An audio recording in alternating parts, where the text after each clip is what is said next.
Everybody, and welcome into a new edition of the Patriots Beat podcast here on the CLNS Media Podcast Network and on Patriots Press Pass on YouTube. I'm Evan Lazar, joined as always by Alex Barth. And Alex, it's been a while since we've done a show following a loss. It feels a little bit weird. It feels it's stinky. You know, we definitely don't want to be talking about a losing effort. But the place that I want to start here, and we're going to get into this panic meter, and I understand people hear the word panic and they're like, what do you mean panic? They're 9-5. Let's relax with the whole panic thing, right? And I totally agree. So don't overreact to the word panic. We're just going to talk about some of the issues the Patriots had and how much of those we feel are compounding issues, repeat issues, or things that were just kind of a one-off. But the one thing I want to hit on here is something that I think at this point, when you come off a loss like that, from a team perspective, the people in the building, the only thing you can do is use it, right,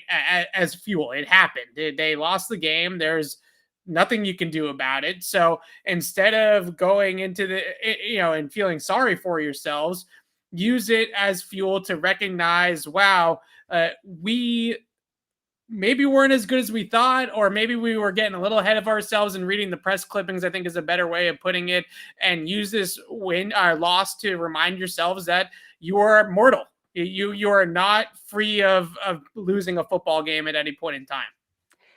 Yeah, whatever, they weren't going to win whatever it would have been, 13, 14 straight. I mean, to have so many new pieces, and especially with a rookie quarterback, to roll off that many consecutive wins is so unprecedented. So it was coming. All things considered, it's not a horrible game to lose. I mean, look at the standings, right? They started the day in second place in the AFC. They finished the day in second place in the AFC. You rather have a get-right game before Buffalo than have Buffalo be the get-right game. So Right. It's not to excuse it. Bill, and I know he apologized for everything he said after the game, but I honestly don't think he needed to. He was right. Everything he said was right. They didn't play well enough. They didn't coach well enough. He knows it. We knew it. Everybody knew it. So I think that this game will serve as an excellent wake-up call for the Patriots, right? There have been people comparing this team to the Boogeyman team in 2019 and saying once one thing goes wrong, the wheels are going to fall off the wagon. I don't see this team being like that, but we're going to find out now, because that game was basically the equivalent of, I think it was week 9, whatever it was that year against Baltimore, right? Where they went in undefeated, they got the doors blown off, and they never truly recovered from that. I think this game, it has the potential to be that, but I think this team is more tested and has more buy-in than that 2019 team had. So yeah. I mean, the famous Brady quote of "I'm the most miserable 9-1 quarterback in the NFL," or whatever the record was at that time, and that's really the separation here. Is this team closer to the 1920 Patriots than the dynasty Patriots, right? And we're way ahead of ourselves to put them in the dynasty category, obviously, but are they the next generation? Are they turning the page, and are they getting that stench of those 2 seasons in particular off of them and starting to turn a corner here? We'll find out now that they've hit some adversity, because they weren't going to coast all the way to the Super Bowl. As fun as it was to think about and talk about and imagine and kind of dream about as a Patriots fan, they were not going to win 12, 13, 14 games in a row and win a Super Bowl, right? It just wasn't going to happen. At some point in time, they were going to hit some adversity. So luckily, they got it, as you said, in an out-of-division game, and it wasn't in the postseason. It's not like they're going home, right? They still have 3 more games plus. So we'll see how they bounce back from it. But let's get into some of the panic meters. I should have used a different word. I'm already annoyed with myself for that word. But yeah, that's your fault. We're supposed to be above that. This is not the hot take show. Yeah, right. The concern level. Let's put it to you that way. That's a little bit nicer way of saying it. The concern level was some of the things that we saw on Saturday night, and we're going to get into the offense here in a second. But the one thing that stood out to me, above all else in a way, is that the Patriots, especially coming off of that Buffalo game, it really, putting these 2 games side by side is really a fun exercise, because coming off that Buffalo game, the Patriots were the bullies, right? They were the bully ball offense. They were the ones that were going to come in and smack you in the mouth and all that kind of stuff. And it felt like they got out bully balled by Indianapolis. The Colts had basically a reverse of the Patriots game plan against the Bills, not quite as pronounced. They threw the ball more than 3 times, but it was a dominant run game. And I'll go back to something that you say all the time, which is if you run the football, you only have to gain 3.9 yards per carry every single time. 3.4, excuse me. You do the math, right? 3.4 yards per carry every single time you hand the ball off. So although the Patriots held Jonathan Taylor pretty much in check until the big 67-yarder at the end, he was still gaining more than 3.4 yards per carry every single time he touched the ball. Outside of the big run, he actually gained 3.7 yards per carry. So the big thing, or the big issue that the run defense had, was the lack of negative plays, right? The lack of stops at the line of scrimmage or penetration and tackles for loss to force them into throwing the football. So even though the numbers don't look terrible when you take out the big run, when you talk about not getting any sort of negative production out of the running game, that allows you to continue to just run the football, even though you might not be gaining 20 yards per pop, you're still gaining enough to stay ahead of the chains. Yeah, I'm going to be referencing this game for a long time to come because I think it proved an excellent point that people think of a dominant running game as, are you breaking off big runs? How many 20+ yard carries do you have in a game? What's your home run ability? And certainly the Colts had that, but up until that point, and they still very easily could have won the game without that 67-yard run. A dominant running game to me is you don't lose yards. Right. Do you at least get 3 yards on every carry? Like, I think if you run the ball for 4 yards on every single carry and that's it, that to me is a dominant running game. It really is, because you're forcing your will. I think you hit it on the head a lot of what the outcome of this game had to do with. The Patriots have prided themselves all year very openly on, we're going to be more physical than the other team. We're going to be tougher than the other team. We're going to come out. We're going to take the fight to them. We're going to throw the first punch. We're always going to punch back. Like, we've heard them talk about it at press conferences. We've seen David Andrews' pregame speeches have kind of followed along that sort of theme. And they weren't the bully. They were the ones getting bullied on Saturday. And that was a big difference. The Colts were winning at the line of scrimmage on both sides of the football, but specifically on the offensive side of the ball, just throwing that Patriots defensive line back. That's been a huge calling card for the Patriots this year, is they have won the line of scrimmage in just about every game they've played. They've certainly won it in every game they've won.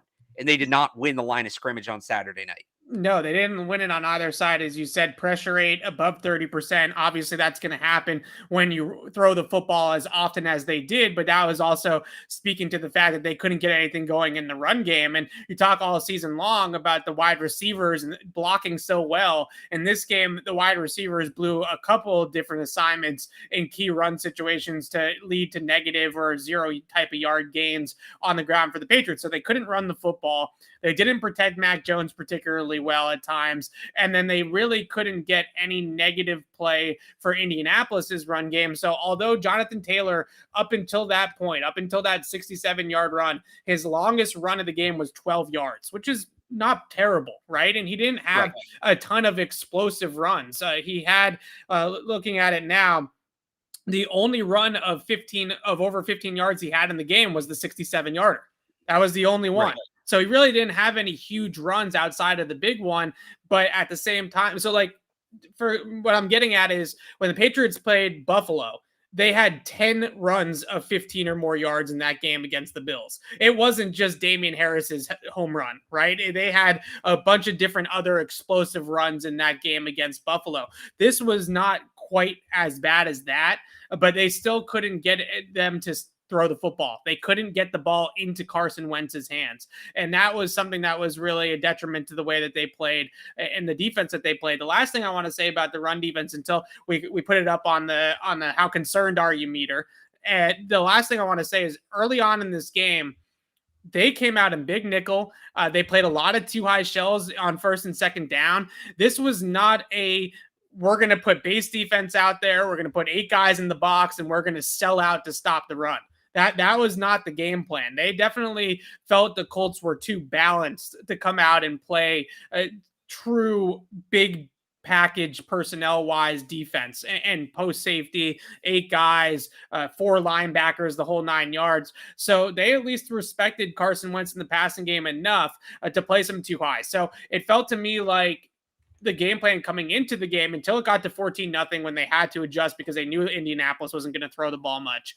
Until it got to that point, it felt like going into the game that they were willing to concede a little bit on the ground. And maybe that Tennessee blueprint was what they were going after. So I think that that's something that we should talk about as well, that this was not a let's load up and stop the run and commit all of our resources to stopping Jonathan Taylor type of game plan, at least early on until it got out of hand a little bit. Yeah. I think they wanted the ball, though, ultimately. I don't know about that because they were down so quick. I think they wanted the ball in Wentz's hands. Yeah. I think they were fine going all out to stop the run. I don't think we'll really know what the true game plan was just because they got into such a deficit so early. I mean, Bill kind of made it sound like that. Like they couldn't do ultimately all the things they wanted to do because of that early deficit. Yeah. Okay. So panic meter time. How concerned are you with the bully ball mentality, the bully ball characters? What do you want to call it? The bully ball mantra, that the Patriots have, that Indianapolis took it to them in this game. How concerned?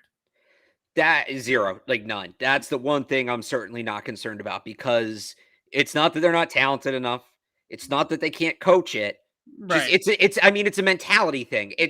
Maybe it's easier said than done, but it's flipping a switch. That's all it is. It's just wanting to beat to put it bluntly, you either want to beat the crap out of the person on the other side of you or you don't. Right. And it's not like the Colts were more physical than the Patriots and both teams were physical. One team was physical, the other wasn't. Mike Reese made a really good point on Twitter yesterday morning. He tweeted the play. There was one play where Mac Jones got hit after the whistle, right? It was that blatant offsides, whoever it was, 90 for the Colts, comes flying across the line, grabs Mac by the ankle. And he compared that to the reaction when Mac got hit late against the Chargers. Yeah. And remember, in the Chargers game, David Andrews nearly started a fight. Yeah. Nothing happened in that Colts game.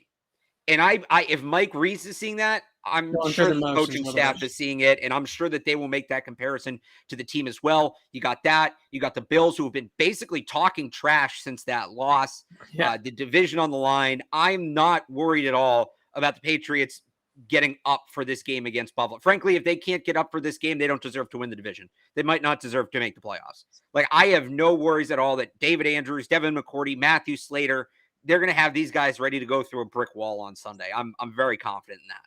Yeah. So the last thing, I agree with you that the panic meter is pretty low. For all the reasons that you said, the one thing I'll add on top of it is that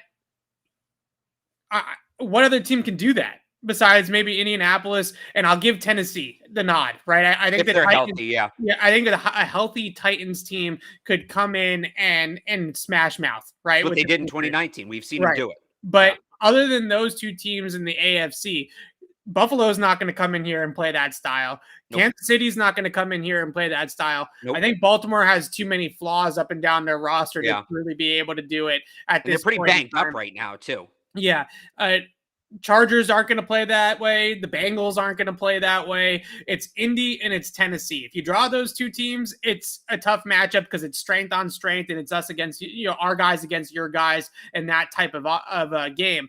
But other than that, I feel like they can still punch pretty much everybody else in the mouth in the AFC. So that's the other thing I'll just say there is that this in particular was the one matchup besides maybe the Titans where you could get out muscled, you could get out bully balled, you could get it brought to you a little bit, but not necessarily any of these other teams in the conference. Yeah, I mean, I think you put it perfectly. The Patriots, that's been one of the hallmarks during this winning streak because they're just beating the crap out of everybody.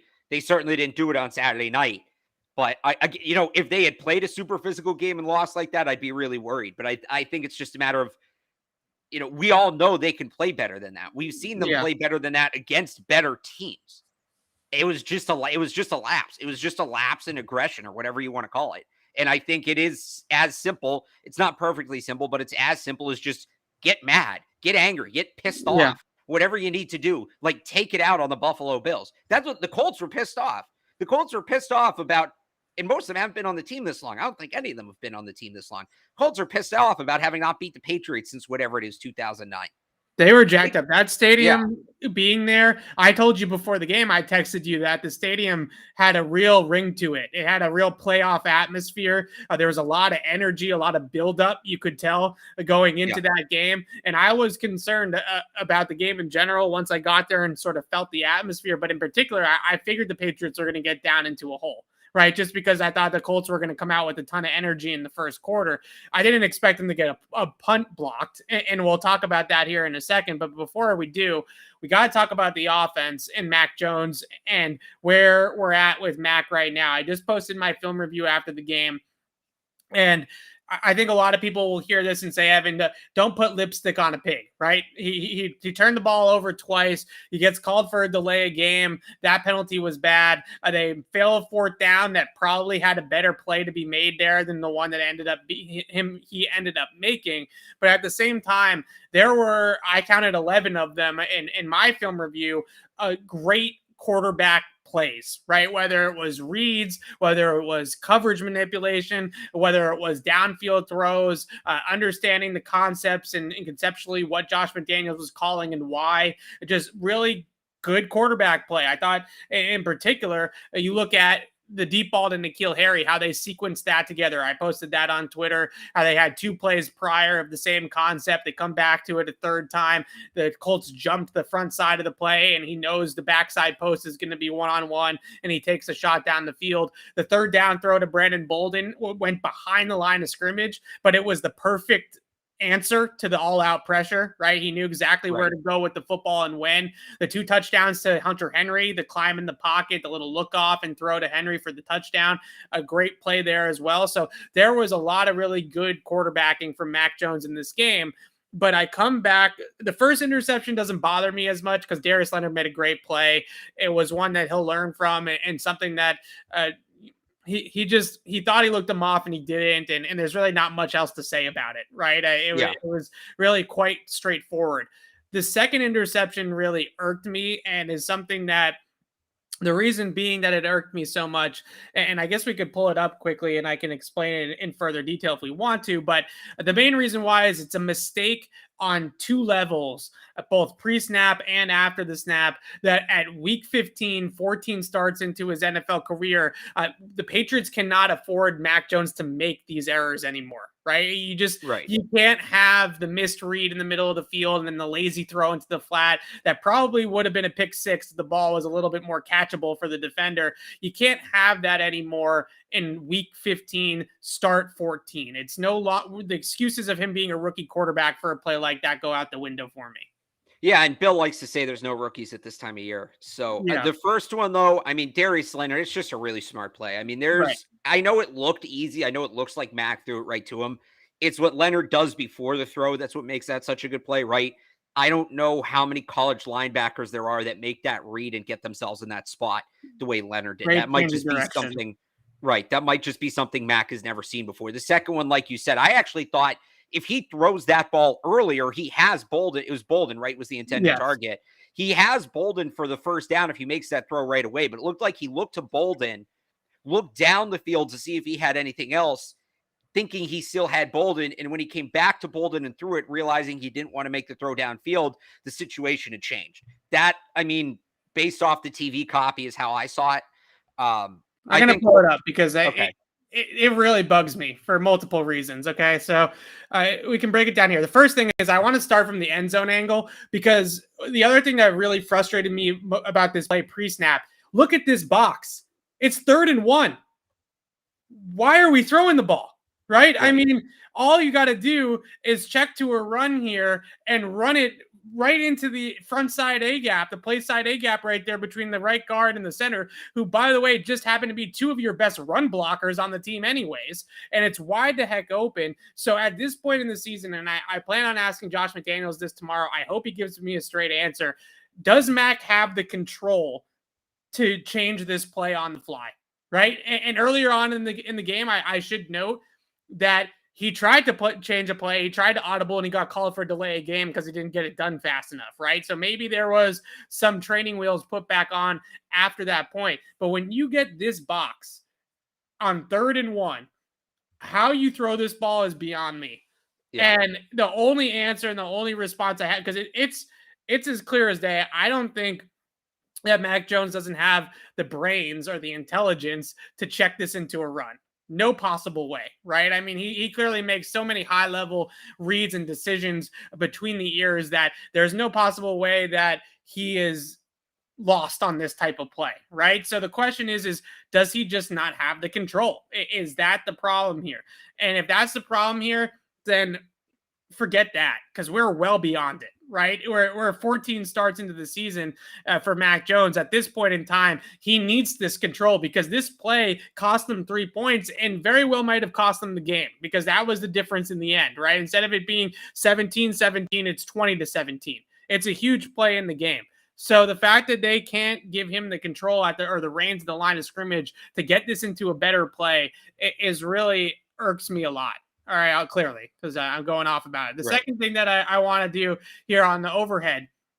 So the Patriots are going to run a mesh crosser, a mesh concept, right? So they're going to have Hunter Henry. He's going to run the crossing route from this direction. Jacoby Myers is going to run the crossing route from that direction. And they're going to create an intersect in the middle of the field. What the Colts are going to do on the play is they're going to run a one cross scheme. One cross means they're going to rotate this safety into the box, and they're going to cut off one of the crossing routes and leverage one of the crossing routes with the robber. So as we roll the play, you're going to see that when the safety comes down to cut off the crosser, he's going to cut off Hunter Henry. So he goes with Henry right here in the middle of the field. So the read here is to Jacoby Myers. Jacoby's wide open, right? He's got to step on the man. He has nobody helping him. He put this ball out in front. That's a first down. So the other thing that's the issue post-snap is that Mac doesn't hold on the initial read long enough. This is a clean pocket. There's no reason for him to rush this throw into the flat. This is a lazy rushed throw into the flat to Brandon Bolden. There's no other way to put it. So if he holds on to this read in the middle of the field and he recognizes the exchange there with the robber, then he's going to hit Jacoby coming over the middle of the field for the first down. No problem with that throw right there. So if you look at it from the end zone angle, you can see the separation that Myers has in the middle of the field, and how wide open this throw really is. NFL open, I should say, not wide open, right? How NFL open Jacoby is. Look, here he is. All you got to do is throw it out in front of him. There's nobody here to help, and he just ends up kind of lazily dumping it into the flat. So you have the pre-snap stuff that really bothers me. You have the post-snap stuff that really bothers me. And that play in particular really stood out as one that they just can't have at this point in the season. We're just well beyond giving him the rookie excuse at that point for that particular play. Yeah, no, it wasn't a good read. I will say, though, overall on Mac, I think there are, it's a negative game, but overall what you learn about the kid, you saw what a short memory he had. And I think the question had been coming up a lot. Can Mac lead a team back from behind? Yeah. The comeback didn't come up short because Mac didn't do enough. Mac did everything realistically he needed to do, right? It was really up until Jonathan Taylor, they were fine up until Jonathan Taylor just decided to be Jonathan Taylor and be the best healthy running back in the league. So I think I like how you put that in there, healthy. Well, I mean, because they have to. I think that, you come away from that game, I think, frustrated with what Mac did, but I think you can also come away encouraged that, all right, he checked another box here as a rookie. He checked another box, and that he threw the ball when everybody knew he was going to throw, and he threw it well in that second half. Sure did. So it's that kind of thing where it goes back to something I said in training camp, where this year is like one long preseason in some ways. A net growth for Mac in that game. I think he didn't play well, but it's a net positive projecting his career forward. Yeah, I think it's a positive in a lot of ways too. That one play I just want them to throw out and hopefully not have those types of mistakes anymore. But in general, in terms of putting it on the panic meter, I'm also at pretty much a 0, I would say, with this one. Maybe for this particular season, the fact that he's still making a mistake like that second interception, maybe it's a 1, but we're very, very close to 0 in terms of the long-term outlook here. He showed moxie. He showed mental toughness to bounce back and continue to play hard. In the second half, I think I had him with 7+ plays in the second half. In my review, a couple of them were early on that first drive. He made a couple good third down throws, but most of the plays that he made down the field were late. I thought like I said earlier, the bomb to N'Keal Harry was a great decision to just give his guy a chance down the field with the one-on-one and throw the ball deep. I thought that was a really aggressive type of throw by Mac Jones that you love to see. And he did bring him back. And I think a lot of games that we've seen from the GOAT, that we've seen from Tom Brady, were bad for 3.5 quarters, 3 quarters or something like that. But Brady always put together the 3 or 4 drives at the end of the game to bring him back and win the football game. The Patriots didn't quite get over that hump, but this game felt like at one point in time, like it was like one of those Brady games where the Patriots offense played like dog crap for 2.5 quarters, but then figured it out. Right. And started to put up points and come back at the end of the game. And it did feel like that sitting there in the stadium got real tense. It got real quiet. And you could feel that sort of, feeling of they're going to pull this thing off. Right. They're actually going to do this. And they were very, very close to doing it. And it wasn't his fault that the dam broke on the defense. So it wasn't like the Dallas game where Dallas possessed the ball for 90 plays and they were tired and gassed. It was just one breakdown that led to the big run. Yeah, no, I would agree with that. And I do think ultimately up to that point, the defense played exceptionally well. And even on that play, like I know people want to circle Dont'a Hightower and spotlight him. Yeah. That's the Colts' bread and butter play. Yeah. They went to the best play in their playbook. And what that play is basically we are going to get Jonathan Taylor on a downhill linebacker and force that downhill linebacker to move laterally. Yeah. They're basically saying, let's take the guy that wants to go north and south and make him move east and west. And then on top of that, and Devin McCourty said it after the game, the Patriots were totally selling out for the run. They did not. It was basically they're either going to score a touchdown or lose yards. They had nobody back. And that's why Devin McCourty ends up in the hole there. He's normally playing back to stop that, to prevent a 10, 15-yard run from becoming that. They had taken that protection out at that point. So whereas people want to blame Hightower and McCourty in the hole, like, do you want Dont'a Hightower to make that tackle? Of course. But the people are saying that's a sign that Hightower needs to retire or he's cooked or any of that. You put just about any linebacker in the league in that spot against Jonathan Taylor, best odds 50-50 they make that tackle. That was just, and it's how the Patriots won against the Bills. That was just, when you have a really good running team, you take the run play you run best, and you just make them stop it. And that's basically what the Colts did. They said, we run this play better than anything else. Jonathan Taylor moving east to west against the downhill linebacker is a mismatch in our favor. Let's create it. Nobody got an initial push for the Patriots. It allowed the Colts to create the situation they wanted. Dont'a Hightower's in the wrong place at the wrong time. So, again, should he you want him to make the play? I'm sure if you ask him, he'd say he should make the play. I have trouble, pointing at that as an example of Dont'a Hightower can't play anymore. I think people need to calm down at that one a little bit. And besides that play, I thought the defense played outstanding. 10 true points for 58 minutes. If they play like that, Patriots are going to win 8 or 9 times out of 10. I still think this is the best defense in football. I've been saying that since the Cowboys game. When they allowed 38 points, I came away from that game and I felt like this was the best defense in football. I still believe that, even after they played the other night. So on the last play, or on the Taylor run, I shouldn't call it the last play, on the big Taylor run, 2 things. First of all, you mentioned their bread and butter play, mid-zone, right? It's straight mid-zone. And on that particular play, all they're trying to do is set up the cutback. That's all they want to do is set up the cutback. And you have on the play, when you watch it back, I don't know who to point fingers at anymore when it comes to defensive play calling. So whatever, just the coaching staff in general. They ran a twist with the linebackers, right? Kyle Van Noy twist inside, and they exchange gaps with Dont'a Hightower. What they're trying to get is Van Noy penetrate the line and get in the backfield to create a negative play. So that's where the sellout against the run comes from, right? Yet you're 4-minute. Everybody's down. You're trying to twist inside with the linebackers to try to shoot a gap and get in the backfield and make a play.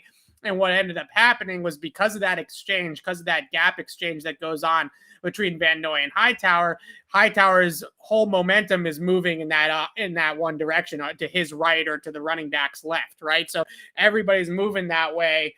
And then Taylor cuts across the grain, and that's really tough. Now, the one thing when you talk about, well, what could Hightower have done differently other than obviously make the tackle? Because Devin McCourty's coming down from the middle of the field, that he has leverage, right? He has the ability to kind of force Taylor to go between him and McCourty. Instead of allowing him to cut it all the way across his face and cut it back, what he really needs to do is maintain that leverage, not overrun the gap, and force him into the help, right? Force him into Devin McCourty so the two of them can make the tackle together instead of having him out in space like that against a really good running back. But I agree with you about the Hightower overreactions. I'm sick and tired of hearing about it as well. But let's keep it on offense. Well, let me just add here real quick. Somebody said Bills defense number 1, Panthers defense number 2. Bills put up 31 points against the Panthers. Just for the record, because we don't want any disinformation in the chat. Patriots are still the number 1 defense, 16.2 points per game. Bills are in third at 17.4 points per game. And just for fun here, Carolina 16th, 22.4 points per game. So let's get those numbers right. There you go. All right. So back to the offense, though. We got to talk about one of your favorite topics. Well, no, this is your second favorite topic. We're going to talk about your first favorite topic after this. Well, I think it's actually my least favorite topic. I just am very passionate about it. You're very passionate about it. That's a fair way to put it. Josh McDaniels. And where the issues lie with Josh McDaniels are pretty crystal clear, right? It's situational play calling. They keep calling the third down toss. It's driving us all up a wall. Mac Jones, after the game on Saturday night, said that they got the look that they wanted on the toss play, right? But they just missed the block. And Jacoby Myers, it looked like he did miss the crack block, and that was probably the biggest reason why the play didn't work. But the play hasn't worked in ages. The Colts defense's whole thing is sideline to sideline speed, right? They're one of the fastest defenses in football. Why are they not running it down people's throats instead of trying to go sideline to sideline? That's a really problematic thing as well. But I look at Josh McDaniels and I see a lot of really good things still. I mentioned the sequencing of the levels concept that they put together to hit the big play at the end of the game to N'Keal Harry. I think a lot of his game plan in this game was actually better than I thought watching it live, just in terms of the plays he called to beat what the Colts defense was doing coverage wise, right? The coverage beaters that he was calling, I thought were really successful for most of the game, but he still has some of these head scratchers, and I'm still clamoring for some sort of creativity in the red zone, right? The red zone is still Hunter Henry or bust. There's nothing else going on down there in the passing game once they get inside the 20.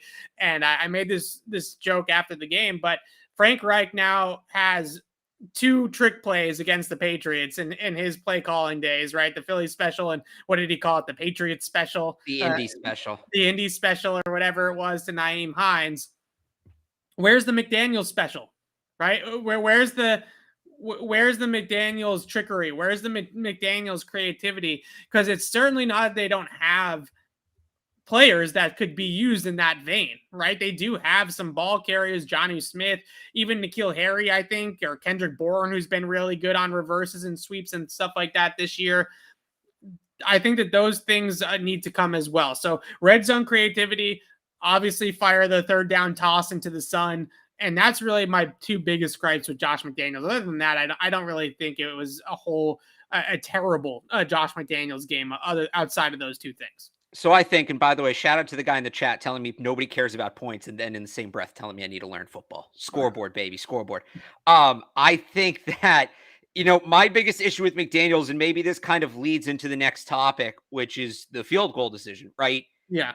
That was my biggest issue, not the decision to kick the field goal. I actually thought Bill's explanation for that passes, I think that's legitimate. Yeah. I think he defended that well, and he ultimately would have ended up being right? If they stop Jonathan Taylor, all of a sudden you only probably need 30 or 40 yards instead of 70 to at least force overtime. You're in a good spot. So, again, I actually, the field goal decision, as annoying as it was, the bigger issue to me is what they did on third down, because it's 3rd and 7. You should go in assuming that's 4th down territory. I don't think they went in. And if they did, this is a failure on the coaching staff. I can't imagine they went in and said, we're going to take an end zone shot on 3rd, and then we're going to kick the field goal on 4th. I think it should have been, we have 2 plays to score. And if that's the case, what you want to do you don't try to, they tried to gain 7 yards twice, essentially is what they did. They run everybody to the end zone. The protection breaks down. Mac has nowhere to go with the ball. He throws it away. And all of a sudden you have 4th and 7 for a team that, like you said, hasn't been great in the intermediate to high red zone. Yeah. To me, what that play calling sequence should have been is try to gain 3 or 4 yards on 3rd down and then leave yourself with 3 or 4 yards on 4th down. I think even just a couple yards there make a huge difference. NFL teams this year, I have the number right here. Let me just pull it up. Fourth and goal from 7 or more yards out this year, 0 of 4. Since 2019, they're 3 of 16 on 4th and goal from 7 yards out. That number goes up closer, actually, believe it or not, closer to 50%. Not quite at 50%, but closer to 50% once you get even down to the 5-yard line. So just 2-yard difference. That was the biggest mistake to me, was that they ran everybody to the end zone on 3rd down. They treated that like 4th down instead of setting themselves up for a more manageable 4th down. And look, maybe they couldn't have run it. The running game wasn't working all night. I made this point the other day and somebody said, well, yeah, just run the ball up the middle, pick up 3 or 4 yards. I don't know if they could have done that. The one that I really think they left on the table, they have loved that screen pass to Brandon Bolden in the red zone. Well, they did call it, was it later or earlier? Because I think it was later. I think it was the next drive, but the biggest further head out. Scratcher about the whole thing, and we were texting before we started recording. They had the same exact situation on the touchdown drive. I think it was the next drive, right? I believe in the 4th quarter, that on Hunter Henry's second touchdown was third and goal from the 7. It was the exact same situation. In the play before that, they hit Brandon Bolden for the screen. They did exactly what you're talking about in reverse, right? They kicked the field goal first, and then they got into that exact same situation and ran the screen, and then they ran the 3rd and 7 play for the touchdown. But the problem is that, like I said at the beginning when we started talking about Josh McDaniels, their red zone stuff, their red zone package is predictable. Everybody knows where the ball is trying to be funneled to. It's trying to go to Hunter Henry. Every once in a while, Brandon Bolden will get a touchdown there, right, on a screen or some sort of play design out of the backfield. But for the most part, it's pretty rudimentary down there right now. There's just not a whole lot of things cooking in the kitchen. Right. Well, but I'll say this. I don't think the Colts were ready for the screen. The Colts were ready for exactly what the Patriots did, because they rushed forward. They dropped everybody into the end zone. A screen there gets you, I don't know that it scores a touchdown, but I think it gets you at least down to the 3, which is really what they needed. If there was ever a time to run that screen, I thought that was the perfect spot for it. And even, you want to compare it to, okay, well, they can't score on 4th and 7, but they scored on 3rd and goal from the 7 on the next drive. Right. I don't remember. I think it was Myers. Somebody's running just a simple drag route across the formation underneath to pick up those 3 or 4 yards if they need them. You know, where you're not trying to score on that play. You're trying to set up a more, a more reasonable 4th down. I don't know where that was on the drive before, but to me, the field goal, I get people are going to get mad about it. It was frustrating. I think Bill's explanation ultimately passes the test. Right. It was if you want to know where the real mistake was, it was that 3rd down. They should have never had to decide between 4th and goal from the 7 or a field goal. They put themselves in that position with a bad play call, bad decision on 3rd down. And it gets into, and I don't know if we're going to do the math yet, but it gets into the point that whether you decide to go for it or not, that decision is only as good as the play you call to go for it, right?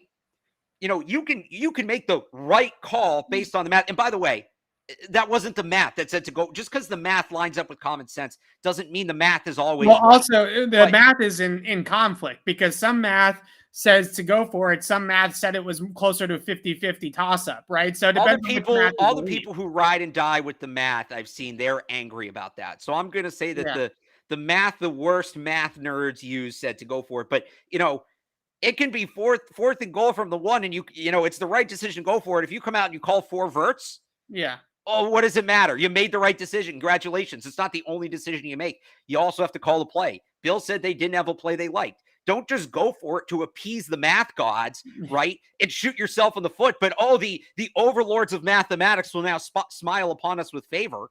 They didn't have the play. They didn't have the play, and that's their fault, because if they knew they didn't have the play on 3rd down, they should have set themselves up for a situation where they felt like they had a play to get it on 4th. Yeah, because they don't have the play, because the only guy down there that they can trust and can get open is Hunter Henry, right? I mean, that's pretty much it. Kendrick Bourne made that one catch against Tennessee in the low red zone, right? The goal, the corner fade ball that Mac threw to him early in that game against the Titans. But other than that, there really isn't much else to do there down there besides get the ball to Hunter Henry. The last thing I want to say about McDaniels and the frustrations with him a little bit out of this game was obviously the 4th and 1 play.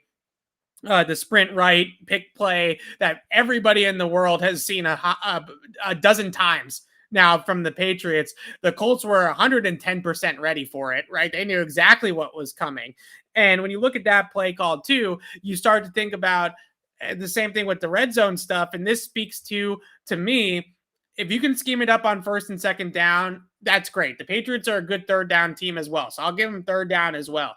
But red zone and 4th down, gotta have it type of situations. Those are where the great designers and play callers separate themselves from the not so great ones. And you look at red zone offense and who's at the top of the league in red zone production. It's not just the teams that have the best playmakers down there. It's San Francisco is actually number 1 in the league in red zone scoring this season because Kyle Shanahan's pretty darn good at designing plays down there. So 4th and 1.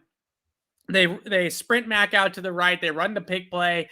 It's nowhere to be found. It gets completely shut down by Indianapolis because they knew exactly what was coming. You got to have something else in your bag, right? You got to have something else in your bag for that situation because the Colts watched that play on tape all week long and said, we can't get beat by this if we get into a 3rd and 4th and 1 and they run this play.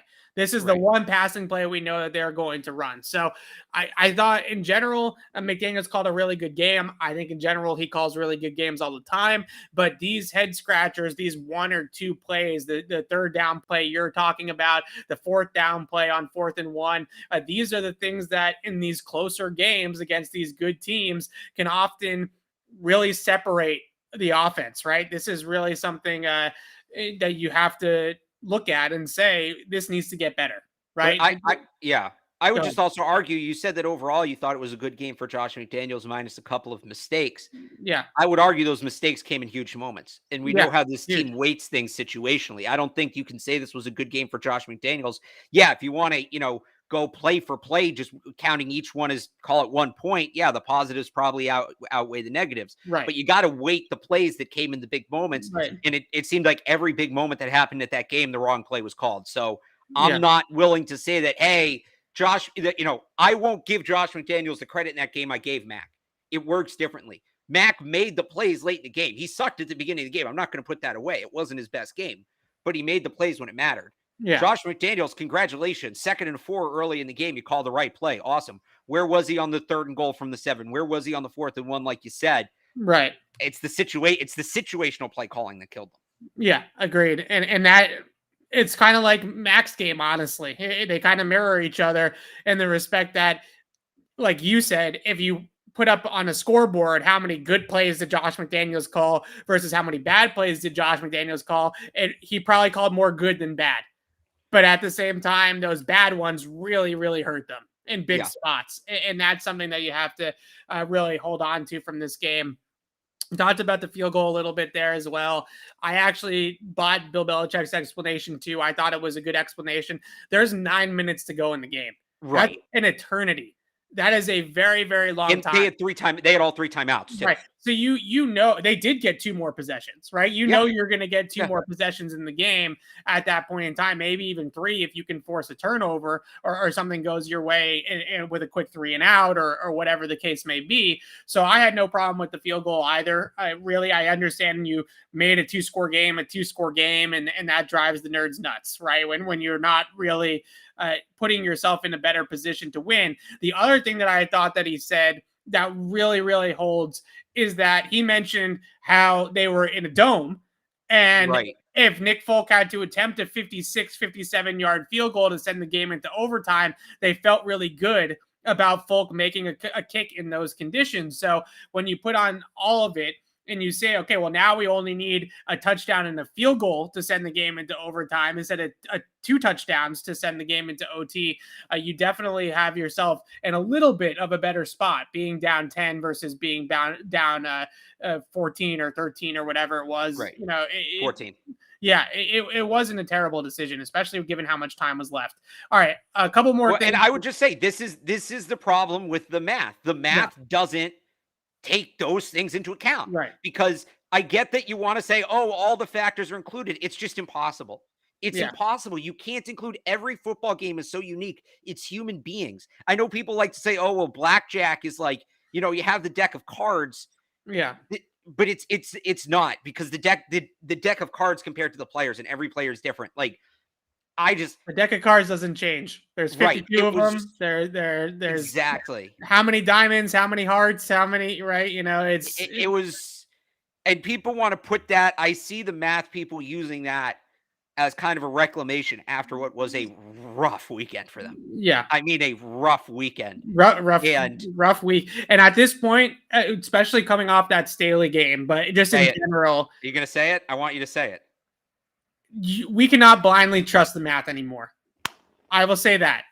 As much as I enjoy, I'm not the biggest win probability model guy anyways. As much as I enjoy the analytics, right? The formation stats and the EPA and coverage metrics and all these cool things that we can do nowadays, where I can go into a database and I can say, how does the Buffalo Bills defense play out of cover one? Are they a good cover one team? Are they not a good cover one team?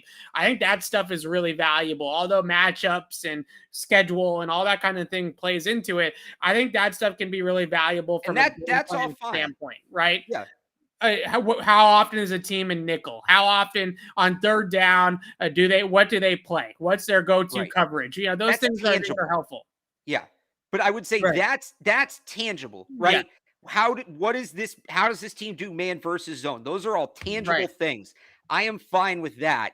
It's when you start using the abstract, when you go into the abstract with the math, EPA, that's not measured by anything. Even some of the stuff, like if you want to get into like air yards per attempt, average depth per target. Yeah. That's a tangible, there's a direct tie between that in something that exists in football. When you want to start getting into EPA, when you want to start getting into WAR in baseball, when you want to start getting into DVOA, these are not tangible concepts. These are created based off of, it's not, again, to go to baseball. EPA is average. Don't shit on EPA. What is EPA? What is EPA in a football sense? Yes. Tell me what EPA is. So basically EPA is success rate. It's a fancy success rate metric, right? So it's down and distance, how often a team is succeeding based off the down and distance, right? So if it's 1st and 10, you want to be gaining 5 yards on 1st and 10. You want to be gaining a first down on 3rd down, right? It's trying to put a measure taking in situation as a factor. So it's not just, the problem is that when you look at stuff like raw yards, but see, right? So here's the thing. So that's where it stops being tangible, because whoever is calculating that stat, whoever's creating that stat, might not weigh the situation the same way as the team making the decision. And whether that means it's the different. teams, sure, right? So that's my point. That's where I draw the line. That's where I draw the line, is once you start making assumptions, once you start taking things off of the tangible events that happen on the field, that's where I start to draw the line with math. I think the biggest thing is we're trying to provide statistics that are a more accurate reflection of what's actually going on the field. Right. I don't need that, but I can see what's happening on the field. Yeah, but you can, but a lot of people can't, right? This goes to my point. It comes back to like in White Man Can't Jump, when he says, you listen to Jimmy, but you can't hear Jimmy, right? A lot of people can watch the game, but they don't see the game. And so when you put stats up there on a broadcast, right, and you say, oh, this team ranks 30th in total yards allowed. Right. Who gives a shit what they rank in total yards allowed if they're playing a lot of games from ahead, they're winning every single game 20-0, and the teams are getting garbage time stats? If it's 3rd and 20 and they give up 15 yards, is that really that big of a difference, right? Look, I don't think total yards is the best stat, but I would say, why do we have to come up with some imaginary number Because to define what I'm that telling you instead is of that teaching people how to use their eyes to watch the game? because that's too complicated. What I'm telling you is that third and 20, and you gain 15 yards. That then goes and inflates like yards per attempt. It inflates total yards. It inflates third down yards allowed, right? All that kind of stuff. But what EPA, that's a negative EPA play, right? Because he didn't give up the first down. So that's that goes down as a negative EPA So you just play. proved EPA doesn't work. Why did I prove it didn't work? Because you said if you give up 15 yards on 3rd and 20, the EPA goes down. No, I mean, like, that's a negative play for the offense, right? Oh, Like, okay. Yeah. It's a negative play for the offense. So that was half my point. I don't like when we get into the imaginary stats. If you want to do some of the more complex, tangible stats, average yards per attempt, ADOT, those sorts of things. Again, splits, man versus zone. I'll buy into that. I like that. And then I draw the line in pencil at the imaginary stats, where I really draw the line. And don't take shots at EPA. It's a much better metric than all the other traditional old 1920 box score metrics that we use. Where I really draw the line is when we start using it blindly to make decisions. When we start using those stats, this team does this percent of the time, because again, it goes back to what I talked about. There's so many new factors involved that you've never seen before on every play. And on top of that, you still need to execute. I think some of these people get so caught up in, well, the probability says this, so you need to do this because it's theoretical, right? And that's why this is what happened in the Chargers game, where they didn't get four in a row? They didn't convert on 4th down, and they got the next one, and the math people considered that a success because, hey, the odds are you're going to convert that about 20% of the time, so if you keep going for it, you'll convert it. That's theoretical. That, like, I took enough math in high school to understand that. That's theoretical. That doesn't apply in practice, but people like to use that as, well, the numbers say this, so this will happen. It's like, basically, it's like you're playing the lottery and you keep buying scratch tickets because every one you buy, you're more likely to win on the next one. Like, I guess that might work. That roll is how many thousands of scratch tickets long. You're going to end up losing money in the end, even if you eventually win on the last scratch ticket. The probability is theoretical. It doesn't work in practice. Okay, so last thing I'll say on this, I think the biggest reason why I have trouble with like what the Chargers did on Thursday night against Kansas City is that a field goal and points and sequences of plays, you can't just say because this happened now, this is how it's going to play out in the end, right? So I think a lot of people, and I'm not saying most of the advanced math gurus on Twitter and stuff like that are beyond this, right? They understand, but a lot of people are saying, oh, well, the Chargers left 9 points on the field, so if you add those 9 points to their total, they win the game. It doesn't work like that, right? Because if one thing happens in a game, it changes the deck for the rest of the game, right? If they kick a field goal, then everything else after that sequence changes from that point on. So you can't just sit here and say, oh, we'll just add 9 points to the final score, and that's how many points the Chargers would have scored. That's not good either. So I think that field goals are getting slept on. Field goals are getting slept on. 2-point conversions are out of control, like Baltimore. I don't care. I really don't care that they're playing backup corners and it's Aaron Rodgers and all these excuses like as to why they just put the game on the line just then and there. They've lost 2 games this year doing that, against Pittsburgh and then obviously against Green Bay. And at some point in time, you have to, like you said, Alex, you have to know whether or not you have the execution and the play to pull it off. And the first time when they had Lamar out there, they actually had the play, right? It was open. Mark Andrews was open in the flat. The execution wasn't there. Right. So that's the biggest thing, is that you have to, if you don't have the play and you don't have every offensive coordinator always claims this going into the game that I have the perfect play against their defense. If this situation comes up, I know exactly what I'm going to call because we've game planned it. We've studied it all week long. And this is our play, right? This is our 2-point play against this defense. If that if you feel so strongly about it that you feel like you're going to get it, then go for it. But if not, then I really do think that take the points and take your chances in overtime. You never know what might happen. Right. You just saying, oh, it's Aaron Rodgers, you're definitely going to lose. I mean, that's just a loser's mentality in my mind. And that's pretty much what I'm saying. Don't do it just because the spreadsheet says to. Again, it goes back to my point. Don't just bow down to the math gods.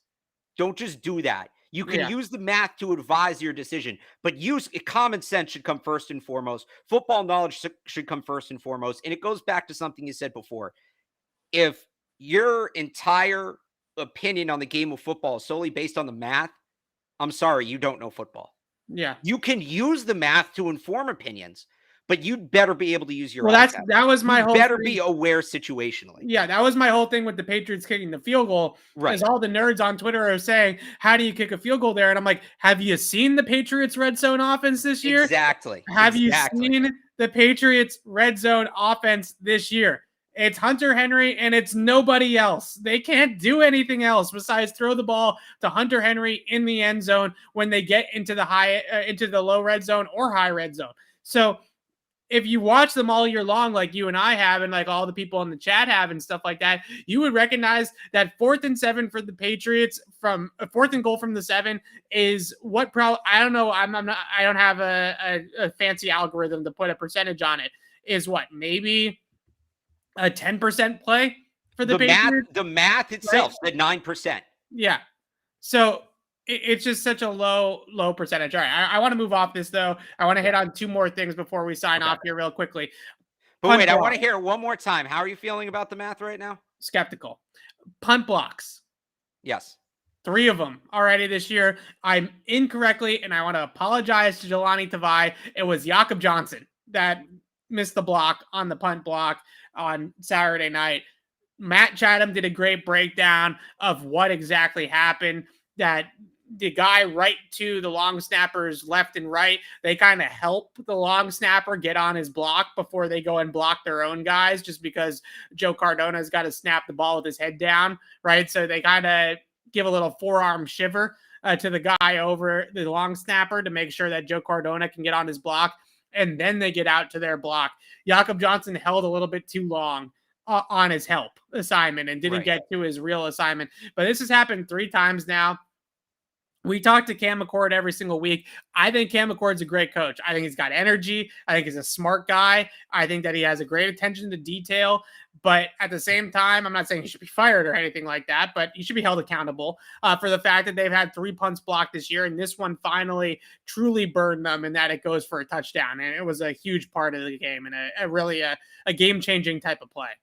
Yeah, and they've had a couple punts blocked from that spot, and it was Giovanni Talai earlier in the year. Yeah. I wonder, so that's supposed to be Harvey Longy's spot. Right, so maybe Harvey Longy comes back and fixes everything. Maybe. That's Jakob Johnson's a backup, and Bill talks about this all the time, about the depth on special teams. Like, that's not to excuse it. It shouldn't happen, but it just kind of shows you this is why they spend the money on special teams that other teams don't spend. Yeah. And I'm somebody who supports them doing that. I know a lot of people aren't, but the reason I support it is they generally win games because special teams is a plus for them, whereas it's not for most teams. If it's going to be a negative, you can't justify spending the money. So that's something where, it's just a great example of this is why they pay those guys. And I thought that, I'm very, I've been forceful on my point that no football game has ever been decided by just one play. I truly believe that, but that play was as impactful as any in the game, because like I talked about on the preview show on Friday, the whole game was going to come down to turnovers, and a blocked punt's a turnover, especially when it gets returned for a touchdown. That was the error they could not afford. They made other mistakes in that game. That was the straw that broke the camel's back. That was the one they weren't coming back from. That is something. And again, all 3 punt blocks have kind of come from the same spot this year. So that's something they need to address. Yeah, agreed. And something that just can't, regardless of how much money you spend on special teams, that can't happen. You can't have things breaking down like that and costing you games. Mac Jones said it earlier in the season. There's oftentimes you can sum up a loss in 3 plays, right? Usually there are 3 plays to an L. And the punt block in this 3 plays to an L edition would be one of the 3, right? That was one of the 3 biggest plays in the game that flipped the game in Indy's favor. Penalties, 8 of them. a lot of really boneheaded ones too, pre-snap penalties or offside penalties. Brandon King, another one of those special teams guys that gets paid to be here for just to play in the kicking game. He jumps offside, gives the Indianapolis kicker another chance. He kicks it through. There's 3 points cost you there. Isaiah Wynn jumps off, he goes false start. Mike Onwenu false started right on 3rd and 2 from the goal line. That was a critical play that needs to be mentioned as well. So way too many penalties. We knew it was a flag happy crew, but they made it way too easy on them to be flag happy. You jump offsides, you jump offside. Yeah, I don't know that any of the penalties called on the Patriots weren't deserved, right? The Jacoby Myers hold on the Jonnu, he took him down, and most of the time, when you take a guy down like that, they throw a flag, right? Because you're not allowed to tackle guys in the open field as a blocker. So that would be the closest one. And look, they might have missed some the other way. I mean, Andrew Sendejo was headhunting all night, clearly. Right. But yeah, I mean, again, it was just a sloppy game, and it was avoidable stuff. And that's part of the reason I'm not worried about this game, because they made those kind of mistakes earlier in the year, and then they fixed them, and they basically disappeared for 7 weeks. So I think ultimately, I think what this was, I think the bye week hurt them. Yeah. I think they had so much momentum. From a technique standpoint, they were just rolling. And I think they maybe got a little lazy coming off the bye, and they fell back into some bad habits they had early in the year. But again, they've already fixed. Look, if they fix them for another 7-week stretch, that would get them to the Super Bowl. Right. I'm talking hypothetically here. Right. False starts, jumping offside. Those are mental lapses, right? Delay of games. That's between the ears. That's focus. That's detail oriented stuff. That's stuff that usually doesn't happen to Bill Belichick's team. So I'm sure that stuff will get ironed out. Yeah, again, like if they fixed it before, I trust them to fix it again. Especially this, there's no excuse. There's like that. There really wasn't much of an excuse to come out flat against the Colts. I'm not saying that was the game, but I think I even said it last week. Like that game felt a little trap gamey. Coming off the bye, Saturday night game. The Bills on deck. I know it's a good opponent, but it felt a little like a trap game. Yeah. This next game is the biggest game in the post-Brady era, bar none. Like, this is the game. If they don't get up for this. If they lose this game to Buffalo, it's a slippery slope, right? Yeah. You basically can't win the division at that point. The Bills would win the division if they won out, or Buffalo would win because they have the division record in hand, and it would be 1-1 in the head-to-head. And then you start talking about there's a lot of teams. And we can kind of wrap on this. I did want to talk about Isaiah Wynn, but I think that's a longer discussion that we can have another day about his future at that spot. But just wrapping this up on, if you look at the AFC, and I can pull it up real quickly here as we talk, there's a lot of teams with 6 losses right now, or 7 losses, right? There's, I think, a dozen teams that are right there. So you start to drop off some of these games here. There's 12 teams with 7 or fewer losses, right? And then there's 10 teams with 6 or fewer losses. So you start to drop a game or two here against the Colts and against Buffalo, and you get to 6 losses. Then you start talking about battling for a wild card spot at the end of the year. And you got that Miami game in week 18. That could become a de facto playoff game, right? Yeah. In Miami, the way the Dolphins are playing. So it's just, this one could not be a bigger game. You're at home.